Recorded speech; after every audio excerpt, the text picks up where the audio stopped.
It's a different way of learning. It's more of a kind of traditional apprenticeship, working while you're learning. I think that's the total opposite for what I did.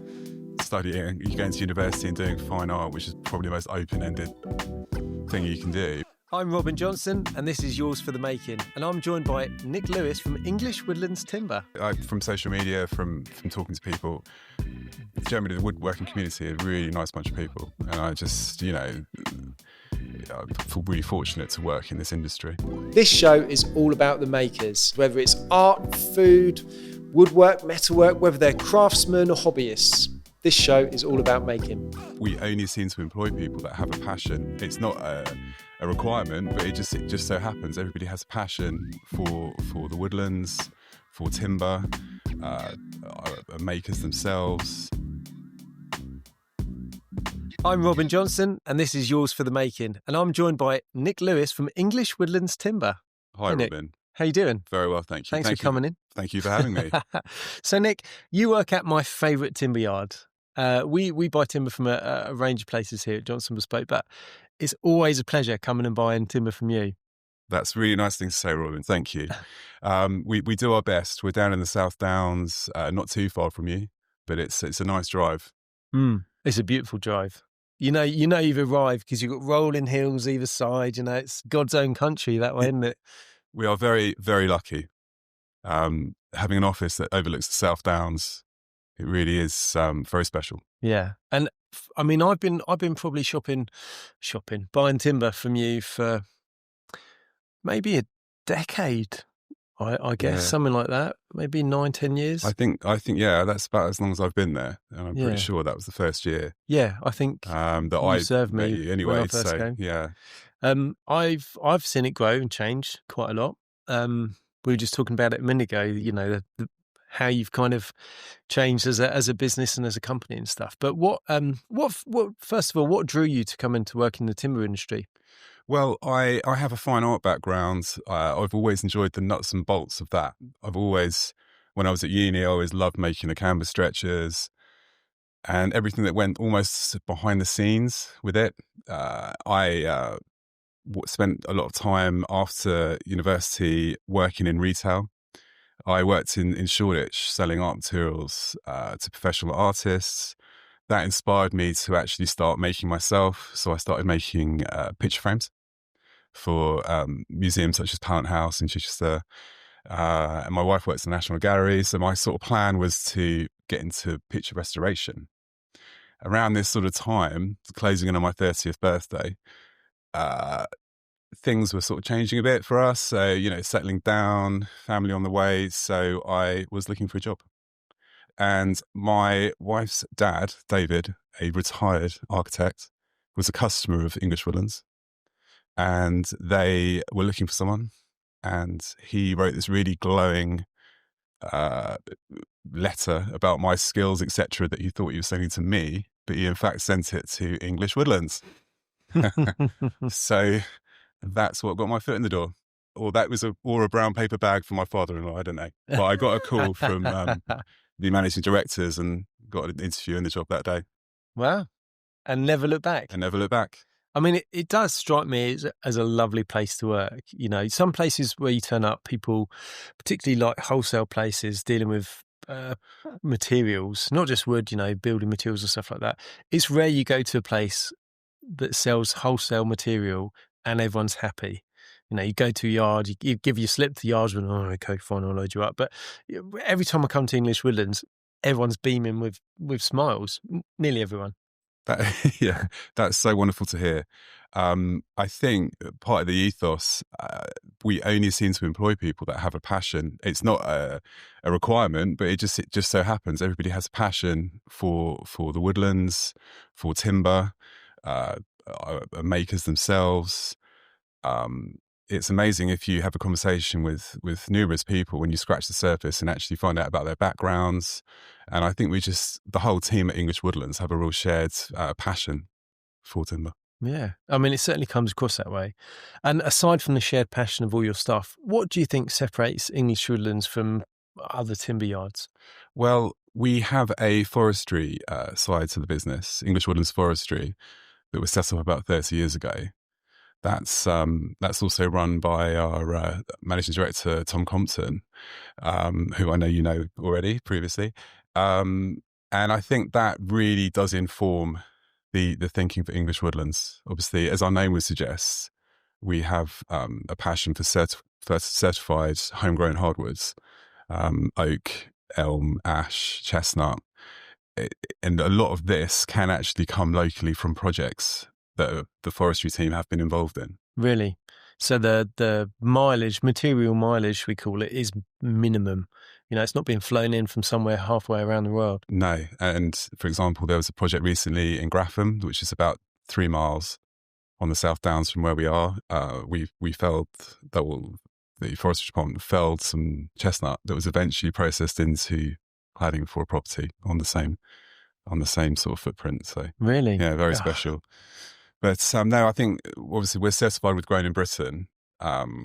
We don't only do homegrown hardwoods. We obviously for joinery, French oak is very, very popular because how clean it is. So we offer that in prime and super prime. But everything is certified. Really passionate about provenance. All of our boards, if Tom buys homegrown logs, he will find plantations in about 100 miles radius.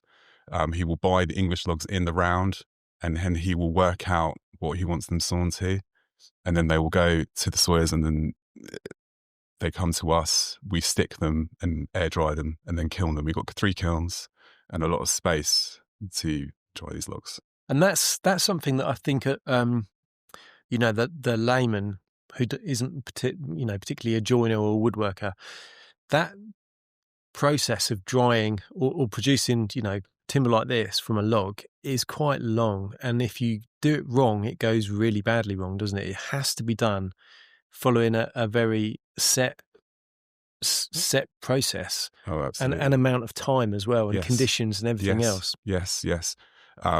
We have an off-site facility where we dry ash, for example, because if we've ever tried drying that in the yard, it just really doesn't like being out in the elements. We recently had a nice production come through, really sort of the boards, there was no weathering, obviously, because they've been undercover, and it was just lovely. Compared to if you dry it in the yard, it is quite rustic in appearance, silver grey, but all of that does plane off eventually on the other species. But they come in. We saw them in nominal sizes, 27 mil up to 120 mil. Once they land with us, because traditionally we're a sawmill. We had a bandsaw in from the Second World War right up to probably the early 2000s, but we decided to outsource that now. But they come in logs that have been sawn through and through. So we will then put those into stock by a tagging system. We will then separate the logs, put H sticks in. So depending on how wide the boards are, you have these, we machine them ourselves, these little 2 centimetre, sort of 3 centimetre square sticks with room for the air to circulate. So they're separated out between the boards horizontally. And then however thick the boards are sawn to, let's say there's a 65 mil piece that needs to be, 3 inches, 80 mil, that needs to be there for 3 years at least, drying in the elements. So what's the rule of thumb there? So it's a year per inch stick. A year per inch stick drying time. And then it goes into the kiln after when that. It's had that, it goes into the kiln, and that is a very controlled process where they gradually change the temperature to draw out the moisture. And you can tell because underneath the door, literally, water is sort of coming out. Fascinating. And is there a rule of thumb for the kiln as well? No, not particularly. I think it's I don't know exact times. Something like a day per millimetre or something like that? No, nothing like that. But it's probably, again, depending on the thickness, probably most of the time 4 to 6 weeks. But that can go wrong. I mean, it's not like a kiln like a ceramic kiln where it's like ceramic blocks and you're cranking up to 1,000 degrees. It's just something that has got a bit of residual warmth and decent airflow. Exactly. Just to get rid of the humidity and stuff, isn't it? Yeah. And then gradually, when the temperature changes, goes up. That's just a very gradual process. Well, it has to be, and I think a lot of homemade kilns, that's where they go wrong, or not very well controlled kilns. We've had timber before that's been kiln dried that's terrible, and even though it might be, on the outside edge, you put your moisture meter in and it might read okay. By the time you've planed it and then put it in the middle, something completely different. No, yeah, exactly. Yeah. Or big splits as well. Yeah, absolutely. It's a bit of we had an unfortunate situation recently where we had a lovely walnut log, and for whatever reason, there was some shattering in the kiln, and it was, no one did anything wrong. It was just one of those things, air shakes. So yeah, it's a bit of a lottery sometimes. It's something that knowledge, we're quite lucky that we've had people that have, one person in particular, about 40 years experience there. He's now retired, but the people that are involved in that part try to absorb as much as they can from him.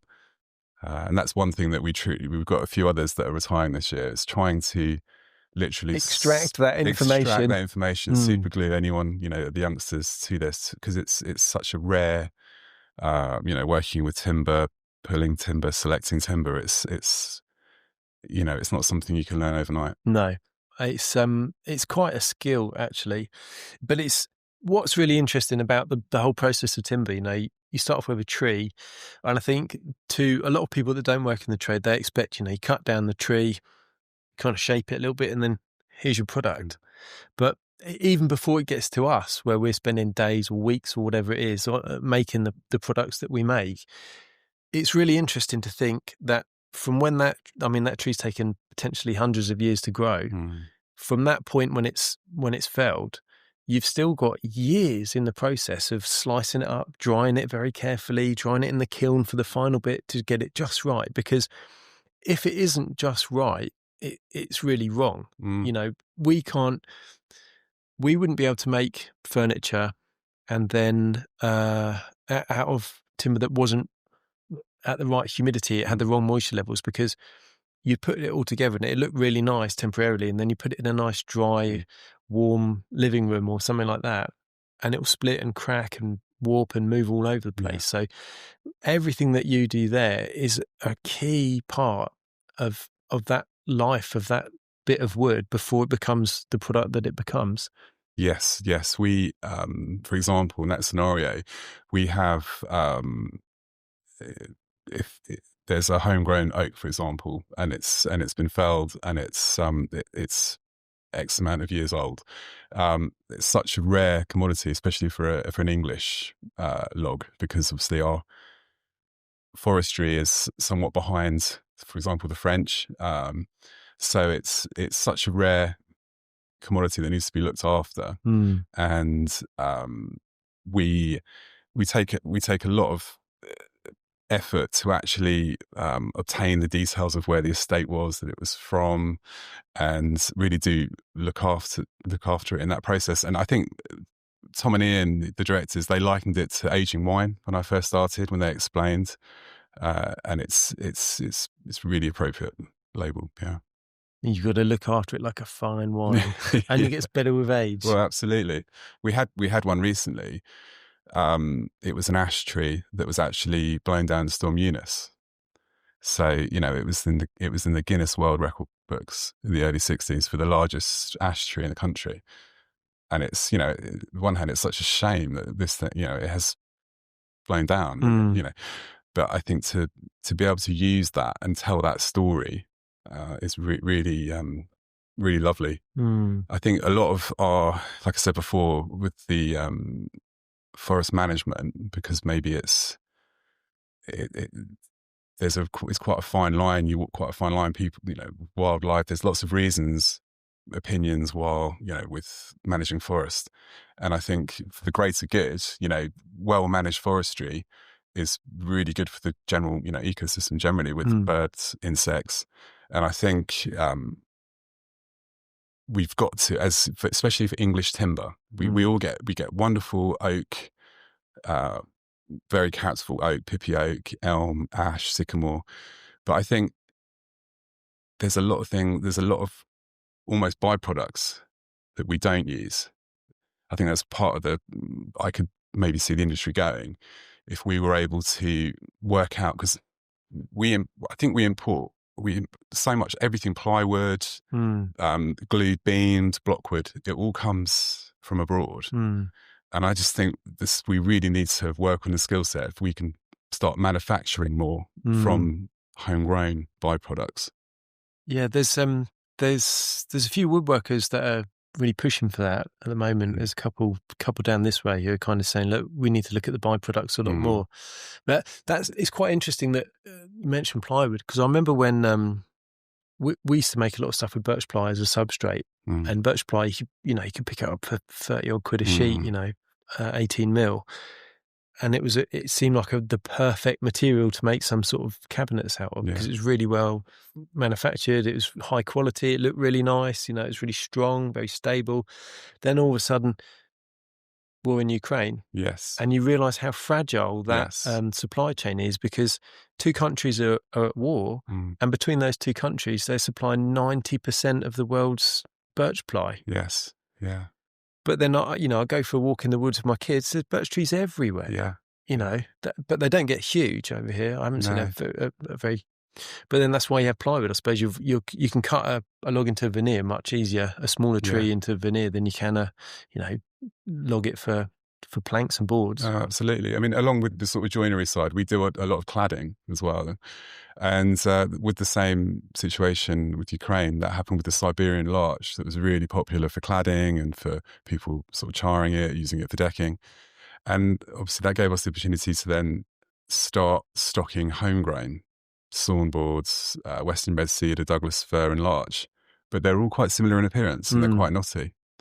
And I think, it's all about education. A lot of people want to reduce the carbon footprint, but don't necessarily want the characteristics you get from homegrown timber. Yeah. All to do with climate, so many factors. It's just like how French oak is much cleaner than English. Yeah.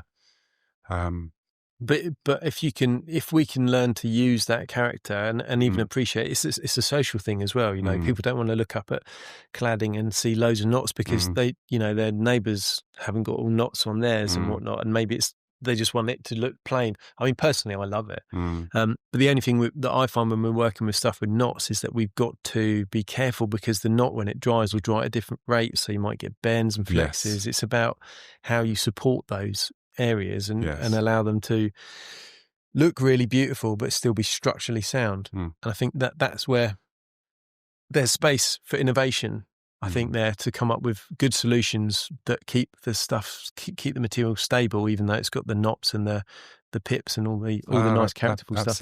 Absolutely. And I think that's a lot of the thing we try to do with, if somebody buys a lot of home, a large elm board, for example, we really advise before any joinery takes place, if it could be in that environment, to adjust. I know it's not that practical sometimes, but it's a living thing, isn't it? Yeah. Well, it was. Yeah. Hopefully there's not living things living inside it at the moment. No.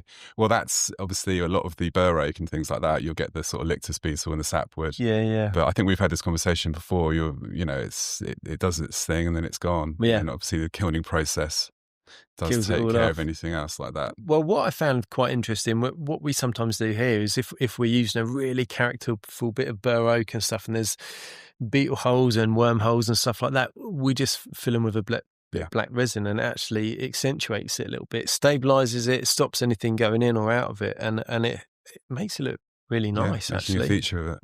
I think that happened a lot with sort of bur oak, where there was a real sort of phase where people were using a lot of resin. That seems to have river tables gone a bit quiet now. But I think it's about working with the timber and making features. And I think a lot of the time people imagine, for example, like a lictus common furniture beetle hole. My house is going to be eaten. It's just about education. I mean, they literally hatch, disperse out of the sap line. Yeah. There's a lot on sort of Trada you can read about it, and it's not the end of the But they're safe in that sapwood. They never go. And I mean, we often cut the sapwood off, but sometimes you get like a tiny, if we're laminating 5 or 6 planks together to make, I don't know, a headboard or a worktop or something, you might get the tiniest little bit of sap in the underside of one of them, and then you might have one little beetle hole in there. And it's not going to get any worse, and they're not going to spread anywhere else, because if you're not using the sapwood, they've got nowhere to go, have they? Exactly. Yeah, it's also restoring antiques and stuff. You see this woodworm everywhere. A lot of auction houses won't accept furniture if it's got visible signs of woodworm. You can treat it all you want, cover it, you can fill all the holes with resin, but some auction houses won't even let it in the auction house because it's everyone's so scared of it. Yeah. But I think that probably stems a lot with a lot of furniture being made in softwood. Yeah, because they'll just rip through that in no time. But if you're using like a good solid English hardwood, you've got no worries really, have you? No, absolutely not. And tell me about the sort of customers that come in, because you must see a whole range, the whole woodworking. The whole woodworking fan, let's say from like hobbyists to one-off to like the guys that are ordering cubic meters of wood from you on a regular basis. Yeah, our main sort of clientele really builders, joiners, and furniture makers. And we're sort of divided almost into little departments where we look after our own. I work with a lot of furniture makers, for example, and it's brilliant. It's fascinating. I've got such a, I think maybe the art background helped me, but when I started to work and talk about timber a lot and research into different furniture makers, I think that's when it really captured my imagination. I read a George Nakashima book called Soul of the Tree. Oh yeah, it's fantastic. And it just blew my mind, it blew me away. The whole philosophy of using timber or not using timber, letting it return to the earth so something else can grow. And that really informed me. George Nakashima, Sam Maloff, and I've got a few clients that we work with. Barnsley Workshop, just around the corner from where I am in Petersfield. Jonathan Field up in London. People that kind of almost work, will work with a Waney Edge board, and it will. Bobby Mills, for example, he's quite good with his benches and things. It gives me that kind of feeling where they're working with, not trying to change the actual appearance of the original board too much. But that's just me. There's obviously I like to sort of try and work with the original, like the architects as well. That's a bit of my background as well. My father-in-law and the builders, and it's we have such a range of customers. We're so fortunate. And you mentioned earlier about prime boards and super prime boards, and then the pippy boards and characterful boards. For someone that doesn't know what that means, what does that mean? Okay, well, so let's say let's stick with French oak. That you have sort of QB1, which would be considered a prime board. QBA, which is that next level of log, which is let's call it super prime for now, and it's just knots in that grade are very minimal. So the super prime and the prime, the difference between prime will be something with very few knots anyway. Occasional straight, knots, regular grain. Right, yeah, and then character, and then super prime is very neat, very straight grained. Very few imperfections. No knots. No knots. Well, very you're always going to get a couple. But yeah, and character, that will have the occasional knots running through, like character. So they're the three main ones that we offer. Right. But I think when I was talking about English oak, for whatever reason, climate, our own oak is very characterful. Yeah, it's very rare to get a clean homegrown oak log. So the pips are those little sort of holes, pin knot clusters, and it just depends. Like when you see on the outside of the tree, the sort of bubbly, burry sections, which before were probably just used after they're just a byproduct. But I think in more recent times, that's when people have really started to utilise they're so those sort of sections. They look really nice for turning. But then actually, if you go to, especially around where we are in the southeast, if you go to a really old, let's say an old pub that was made of oak beams and stuff, if you actually go and have a look at those beams, if they're not painted, or even if they are painted and you can have a look through the grain, they're not straight grain timbers, and some of these pubs might be 300, 400, 500 years old. You look at the timber and there's a lot of character, there's pips all over it. If they're English oak, which they would have had to have been back in those times, you look at the timber, it's not dead straight. It's not like the likes of if you got some French or Euro super prime and made some beams out of it, they'd be pretty smooth and pretty straight. If you painted it, it'd be hard to tell what species of timber it'd be. But if you go into an old pub and you look at the beams, you can see they're twisted, Yes. they're all over the place. But that's what we used to build buildings until we, went on to masonry. Yeah. That's what we're using. We were using English oak and, whatever it was, Woodland or whatever the filler was. But when you see it now, you think, oh my God, how have they done that? And actually probably if you go through some villages in West Sussex, you see those houses, the Tudor sort of style houses, and they're all twisted and all over the place. And probably a lot of that is to do with the character of the oak, the sort of moving around because although they're dead, they're still kind of moving because they were alive, and they're not a uniform thing throughout, are they? No. And a lot of National Trust properties, for example, used elm a lot for floorboards, and that's come back a bit. Really? They're either restoration, but I've a few projects recently. Probably start. It's quite good for us because Ian did his own. Our director Ian did his own project at home with these huge, wide elm boards. Really? It's been quite inspirational for a few customers. So followed suit. But it's a tricky one to get hold of. You can only get it in Scotland. Scottish elm, because of the Dutch elm disease that came in the early. I think it was the early 60s. The beetle that causes that can't thrive above Northumberland.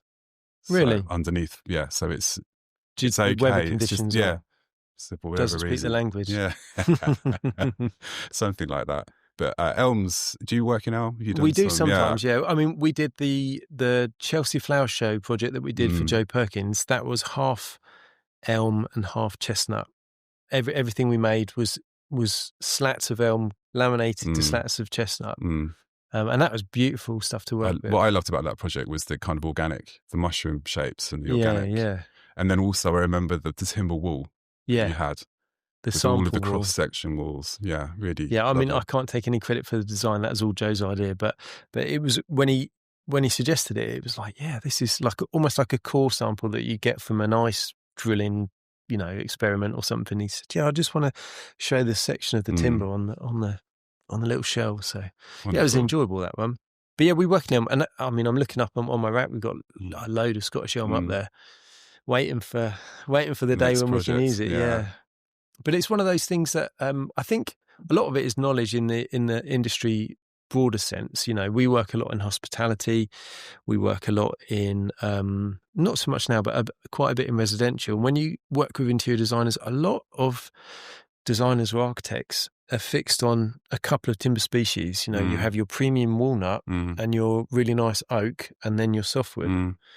And it's like, there is a whole range of other species out there, but they're not really that considered, I guess.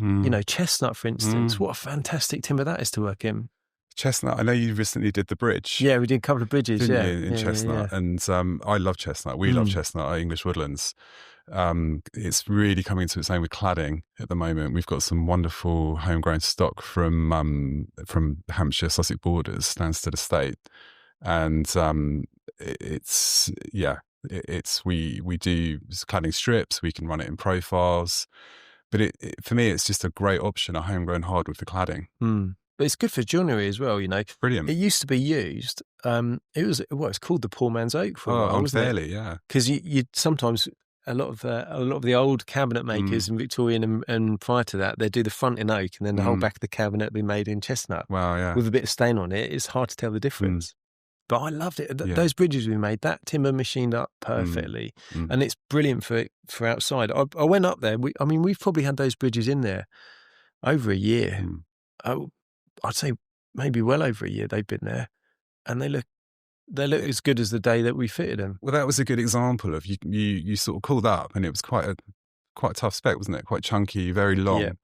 And I went up to Tom, our MD, and said, Robin's got this inquiry, and we just literally took a walk up into our yard, and it was these amazing long chunky chestnut balls that there was just enough there, I think, to cover what you needed. So Fortuitous. I think we had about a running 6 foot length left. Ah. And that was it, and yeah, it worked really well. I mean, we completely cleared this platform when we had the delivery, and it was just chestnut stacked up this high. And then I think we had some oak as well for the treads.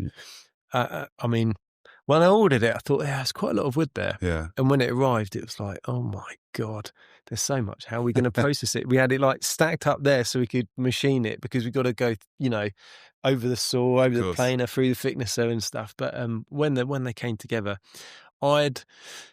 sometimes I can be guilty of thinking things in my mind that are different to how they're going to be. And my guys always tell me that I think things won't take as long as they are actually going to take. And it's probably more wishful thinking on my part when I think something's only going to take a couple of days or whatever, and it takes a week.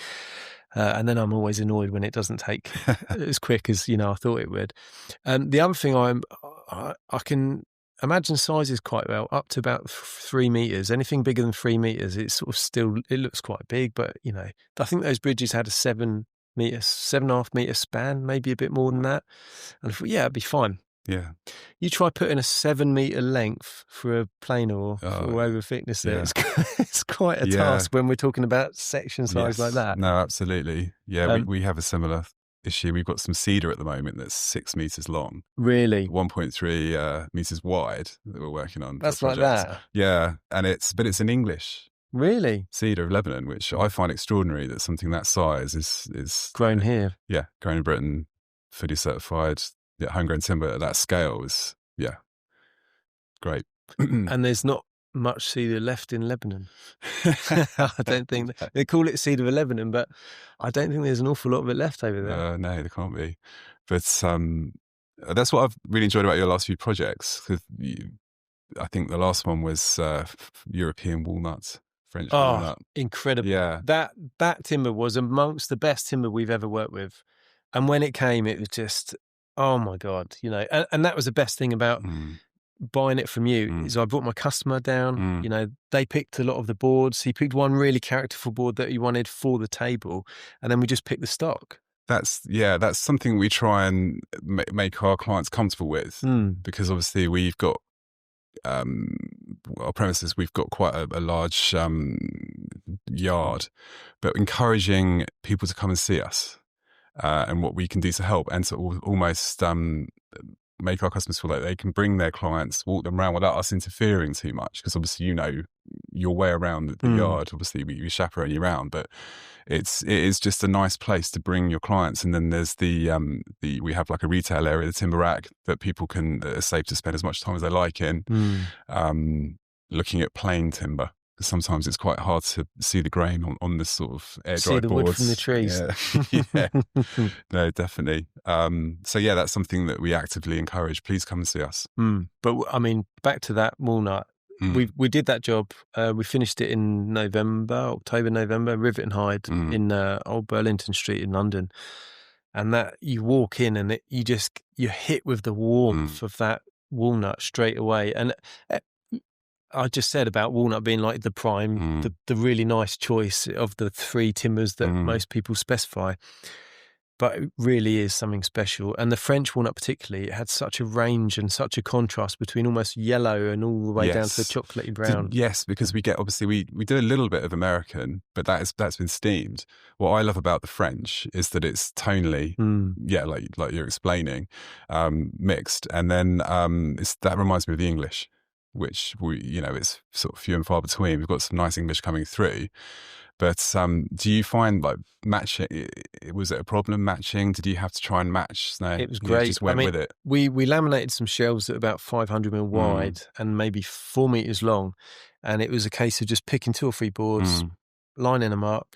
And actually, even the thinner stuff, the boards that we were clad on the side, 3 meters long, laminated boards together. It just went together really, really nicely. A lot of the time we could book match. Yeah. And then on the other side of it, you got 2 pairs book matched, and where they joined, it almost looked seamless. Fantastic. Every now and again at the end of a log, it was going a bit lighter into a dark one, but it didn't take away from it at all. Did your clients see it as it progressed, or do they literally just get the wow moment and come in when it's all completed that they, because I know they were involved in the selection process. Yeah, he is a client that likes to be quite involved. So he was there. He came down a couple of times when we were manufacturing, and then when we were on site, he's there most days and stuff. And he's just kind of seeing it come together. Lovely. I think actually it's quite stressful for him because it's a big move. You know, from where they were in Windmill Street in Fitzrovia, quite a small shop, to you know, double unit in Burlington. You know, old Burlington Street, just up from Burlington Arcade. You know, you got Bond Street and Savile Row, and he's sandwiched in the middle. It's a big jump for him. So I think it was quite stressful making that jump, and then quite stressful kind of seeing it all coming together without it coming together. You know, people that make stuff, I can understand that, oh, you know, we're 75% of the way through a project just by looking around at where stuff is. But, and I have this at home quite a lot. We're always doing stuff at home, and I will come in and go, oh yeah, this is really good. You know, I've plasterboarded, we're ready for plaster, we're nearly there. Yeah. My partner, on the other hand, she'll come in and go, oh, it's not finished, you know. And it's that, you know, from the start to the end, for me, I can see the steps in the process, but for her, she finds it really frustrating because it's not there, and we've started already. So why aren't we there? You know, and it can be quite a tricky process where you think, why do you have to do things in this order and stuff? And we have these kind of, not battles at home, but I can tell she's getting frustrated, but it's almost, she gets annoyed at me explaining why we've got to do it step by step. Well, we have to plaster before we paint, you know, not in a condescending, I probably sound quite condescending when I'm explaining it to her, but I have to explain why we've got to do these steps and stuff. But I can imagine from people that don't work in it every day, when you come in and you just see kind of bits everywhere, you think, oh God, this is never going to be ready in 2 weeks. I think there was a little bit of that, but you know, we're open on time. Well, good. That's what always amazes me when I see, when, you know, obviously seeing it in the sawn state, and then obviously when it starts to come together, when people are selecting and maybe putting a few chalk marks on and things. But I really encourage customers, if they can, to share when their project's finished, at whatever scale, because just, you know, just absolutely, we all English Woodlands love to see what our timber becomes. A bit back to your question before, you know, it's there's a whole, you know, from a timber frame building right down just to a tiny little coffee table, you know.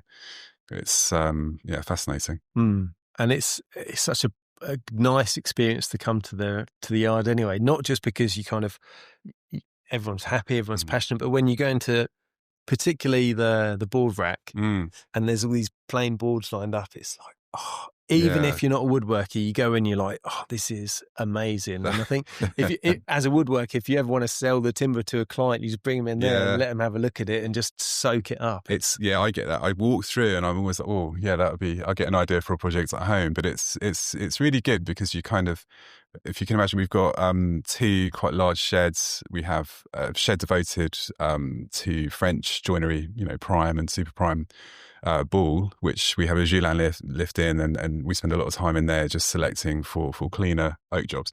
The other side is the homegrown side, and that is adjacent to where the plain section is, the retail section. So you can sort of walk through there, get an idea. You see some huge cedar boards or elm boards, and then you can actually take the client from seeing them on the racks. I mean, we're happy to get them down, turn them, but when you actually go and see the plain surface as well, it's magic. It really does help. Yeah. That's the point where you can really see what the board's going to look like, because quite often when sawn timber comes in, you see them like rough sawn, but that's quite, for me, that's quite advantageous. If we buy sawn timber in, I quite often, if I'm not in a dispute, but if a client's ever asking me, you know, why is this so expensive for you to make this thing out of wood?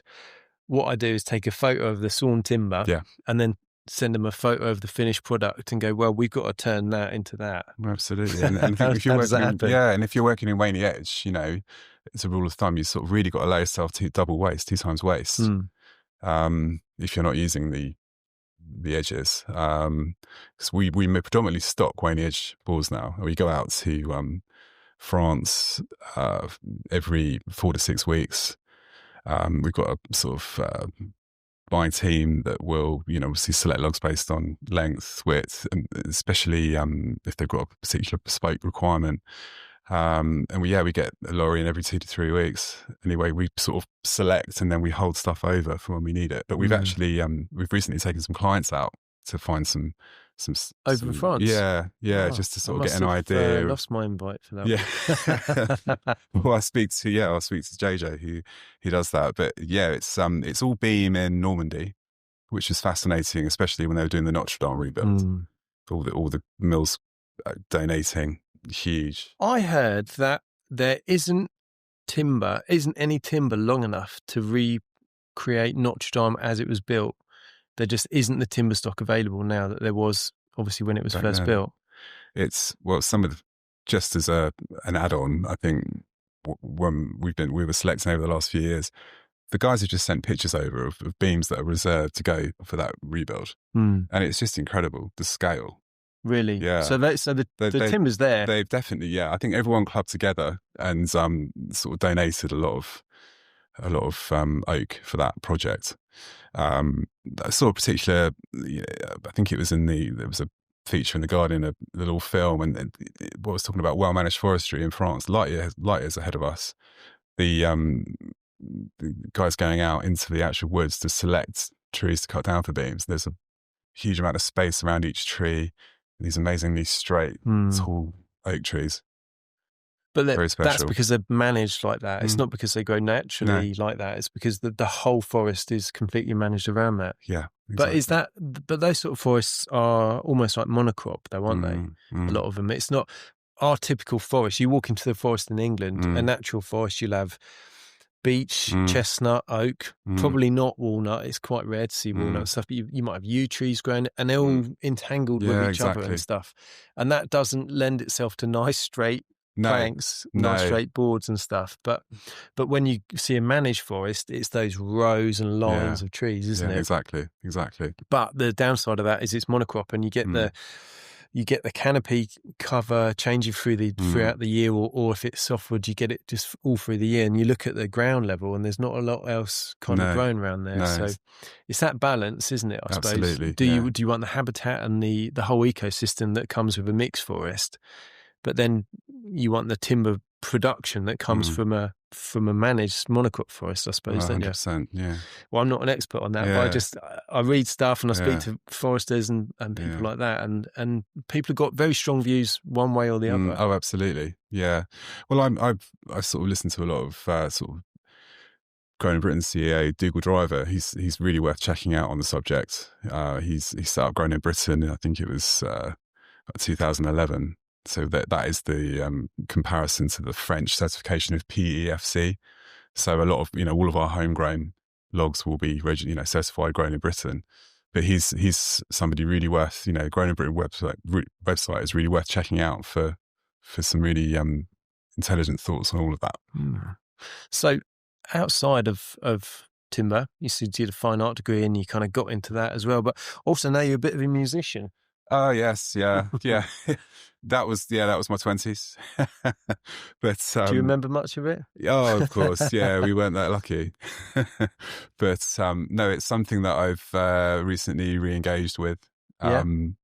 Much to actually a very supportive work team. We played a show really close to English Woodlands in August. And a huge amount of the team came down for that. Oh, brilliant! So I was expecting to get rinsed on the Monday, but they were there. They were really supportive. Yeah. Excellent. So get a bit of stick. Are you going to be gracing many more stages soon? Oh, we'll have to see. It's mid-40s and other commitments, but no, it's definitely still a passion. Excellent. And if someone wanted to come and buy a board or see the products that English Woodlands sell, where can they do it? Obviously, they can come to the yard. Yes, yeah, we do appointments at the yards only because you're more than welcome to come down and select beams, anything like that, without an appointment. But it's just for the kiln-dried shed. If you contact us at sales@englishwoodlands with an s timber.co.uk, we can book you in. And you can view boards in the shed, and the appointments are there, so you don't really get rushed. We don't have, sometimes before COVID, for example, we would have a bit of a backlog, and it would just take a bit of time to see everyone. So this way, it's actually came in during COVID. We obviously overnight, we like everyone else, we we closed.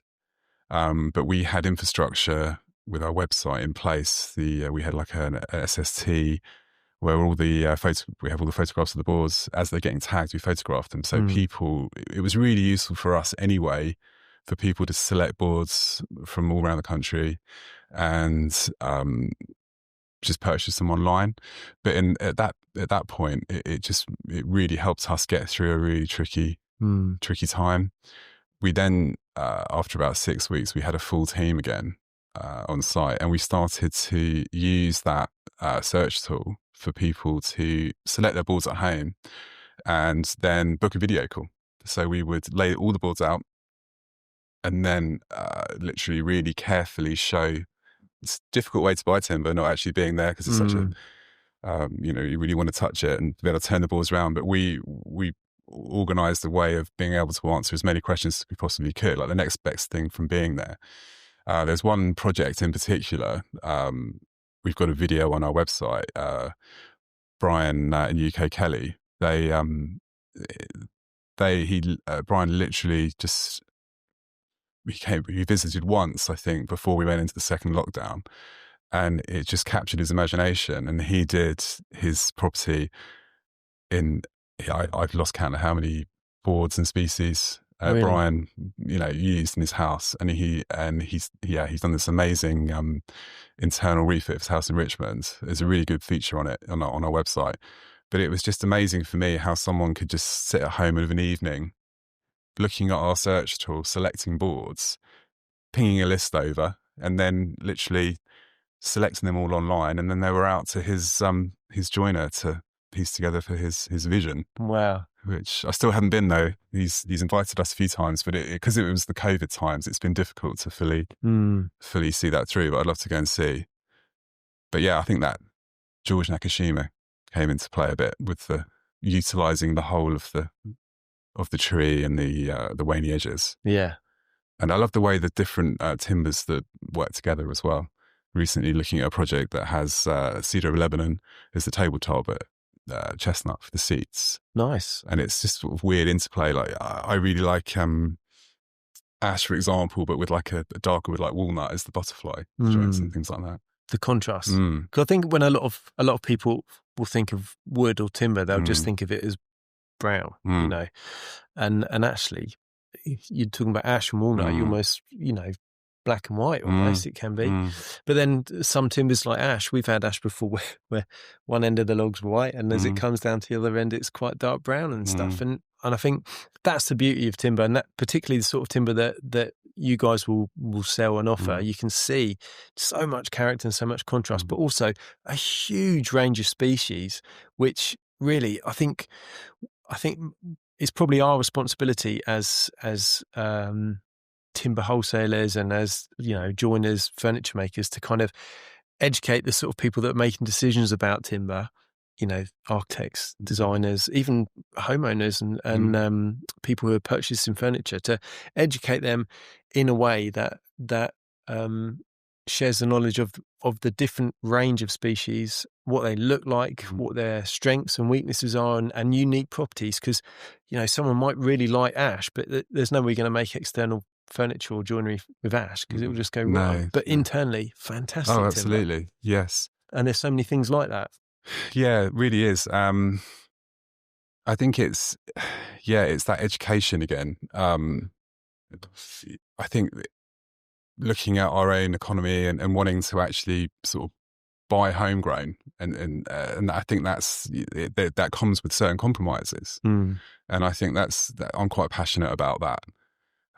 Working at the design stage and the architect stage, and just to obviously explain to people that a natural product, you've got to work with the imperfections, but there's a long way to go.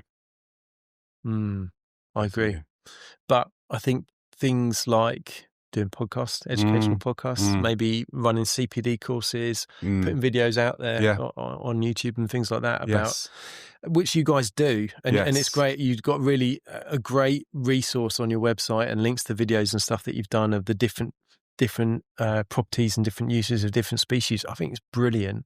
Yeah, and long may that continue. Yes, it's. I mean, it's the tip of the iceberg, really. My learning is obviously I've been in the business 9 years, but you've obviously Tom and Ian combined, especially when our marketing person as well, Sarah, who's recently left the business. But what she's her legacy of the website and the way that she articulated and understood and processed a lot of information directly from people like Tom.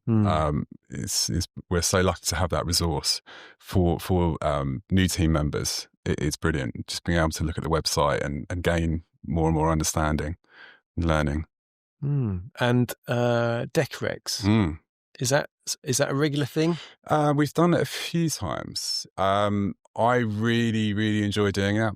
But I think one of the most I really enjoyed going as a visitor last time because it was quite stressful, and it's a great show. Yeah. But my favourite thing from that show is the real stands, like the new craft maker last year, the sort of the homegrown timbers, and I think some years gone by, maybe the show's been very luxury and missing a bit of that. But yeah, we've done a couple of years where we've sort of collaborated, and it's been a great experience. Have you been much? Yeah. Times, how do you find it? I find it quite full on. Actually, there's a lot to take in. I've kind of a love-hate relationship. We were actually going to build for a designer that we were doing some work with. We were going to be building kind of the main hospitality area. She came up with this great design for it all, and we were going to build it almost like a set build for the event. And I was really excited about it. And then we got quite far with it, and then I think no budget, or there was a miscommunication about the budget and where it was coming from. So we never ended up doing it, but we got quite far ahead with it. So I went from being a really big fan of Decorex to having feeling a little bit disappointed by it. And then that kind of tainted it. When I went up there the following year, I was kind of like, it's a bit sad that we didn't do it. I think the first year we did it at Zion Park, and we had you yourself, we were there for Hillgrove Timber, which was celebrating our especially our sort of exceptional wide boards. It was something that we didn't fully realise, but it was a good process. We collaborated with Simon Thomas Peary, and we spent. He was one of our sort of preferred makers with yourself. We had a list of makers, which was a great idea, and I think it was just properly. It would have been hard to get everybody on the same stand at the same time. And I think I struggled a bit with that because, it's a big project to just do one. Yeah. And there's limited space and time. But I really do, I think that whole idea I want to take forward, that collaboration, our business growing with our customers' businesses. And we do a lot of, I think really it's timber solutions. That's what we do. We do what our best to help our clients, but also we work really closely with our competitors locally. Well, that's really good. Yeah, and I think that I do the same. With most of the joineries around here, I know it's a small world, isn't it? Really, it's quite a niche industry. So I know a lot of the joiners around here. Most of them, we get on really well. We help each other out. And I always say, we all come up together. And I don't like that kind of negative trying to snatch jobs off each other. Competition can be good. It has its benefits, but I think if you work well with your competitors, they become your friends and you help each other out. And I think that's really important. Absolutely. I think it builds positivity in the industry as a whole. Where if you're just all trying to scrap and fight for different jobs, there's no point. No, I agree with you. I mean, we certainly we're very clear about what we're good at and what we like to do. It's what can we do to help you? That's our kind of ethos. We're here. We want to help you. What can we do to help your client? It might necessarily be, we don't offer that. We don't do Sapili. Please go to this supplier that you will get a better price. Yeah, but we do the same. If someone comes to us for a job and I say, well, actually, you'd be better off going to them. But that, for me, that feels like the most moral thing to do because I'd feel really bad, quoting for someone for way more than I know my competitor can do it for. And actually, I think you know, if that's windows and doors, for instance, we can do windows and doors. But my friend Damo over in Eastbourne, he can do windows and doors quicker, better, and probably more cost effective than I can. So quite often we'll send it to him. You know, it builds a good relationship. Nice way to do business, yeah, and we're friends, and I quite like that. You know, I from social media, from talking to people, generally the woodworking community is a really nice bunch of people, and I just, you know, I feel really fortunate to work in this industry. Talking of it as an industry, have you noticed anything, kind of any trends in recent times? I'm hearing that it's quite tough out there. It is tough for a lot of people. It is tough, and it has been tough, and we seem to move from challenge to challenge. The housing market is subdued, but I feel personally there's a lot of projects out there. We're doing a lot of quoting. I think people are just holding off. We're lucky where we are. Our location, there's a lot of it's a very lucrative area, but there's many contributing factors at the moment, and it's just stopping people, I think, from making that next move. Like when we were in COVID, when everyone suddenly were wanting to create workspaces at home and extensions, it was that changed our business. You know, that was we really pushed on from there. But no, this is definitely a very challenging point, and it's there's a lot of other companies such as, you know, going through difficult times, and it's quite hard to see previous customers and smaller joiners. People are having a really tough time out there at the moment. So just fingers crossed things really do improve soon. I think a lot of that as well. Well, not a lot of it, but I think some of it is skills are being lost. You know, if you're a joiner, you've got a joinery, you're coming up to retirement. I mean, we've got 2 apprentices, one who, you know, a qualified apprentice now. So we've probably had 4 apprentices in the last 5 or 6 years.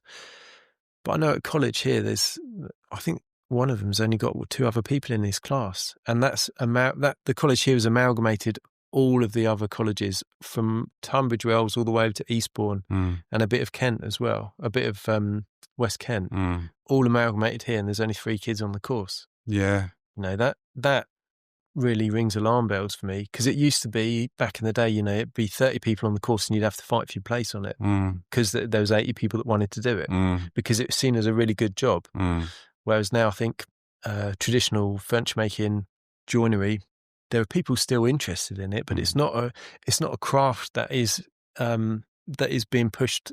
Not even pushed. It's not a craft that's being advertised and being sold to kids and young people. No, it's such a shame. But I think there's some real positives as well at the moment. Still, the Silver Foundation, they're based in Oxford. They've the last 2 Growing in Britain weeks, actually, they've come and had a proper visit and turned boards and had a good old afternoon with us. And you can imagine the sort of timber industry is quite a male-dominated industry.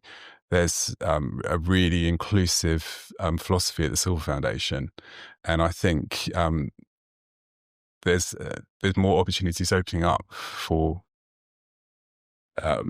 different people. Well, that's a boundary, isn't it? You know, if you try and take down all the boundaries, try and get as many people in, but I think it's not a sexy job. It's not a sexy job where you can go and earn loads and loads of money straight away. No, or no, potentially ever. No, and we find the same with people wanting to actually just get hands on and learn about yielding timber. You know, that's one of the most important jobs, is how to pull we had a brief discussion about it earlier, how you price for a job. You know, you want to be able to offer your best price straight away, but there's a certain element of you're not going to 100% know until you literally put chalk on board and start working with the cutting list. So, you know, weighing the edge boards, sometimes you allow 2 times waste. We like to say to customers, we will give you an estimate and we won't go beyond that if there's a waste factor involved, and we will only charge you for the boards that we pull to cover your job. But I was very interested in what you were saying about facility technology. Yeah, apparently there's some software available, cut list optimizer, that you type in your cut list and it'll tell you how to cut it out of what size board. So it might be that you've got, a couple of 3-inch rips, a couple of 4-inch, a couple of 6-inch, and it'll just put it all together and optimize it. I mean, we use a similar thing on the CNC, the nesting CNC, that will optimize, where to put, how to cut the panels.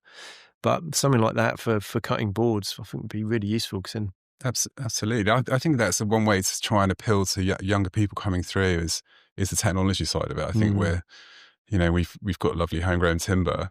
I think we just need to really put some effort into the education and technology for what we can do. I agree. And so, from your perspective, if you're a young person wanting to get into woodwork or forestry or working at a timber yard, what pieces of advice would you offer? I would experience. See, please, any kind of experience. If it's a traditional furniture maker, if it's somebody like where we are, who's been working with hardwood, selecting wood for their careers, it's a different way of learning. It's more of a kind of traditional apprenticeship, working while you're learning. I think that's the total opposite for what I did.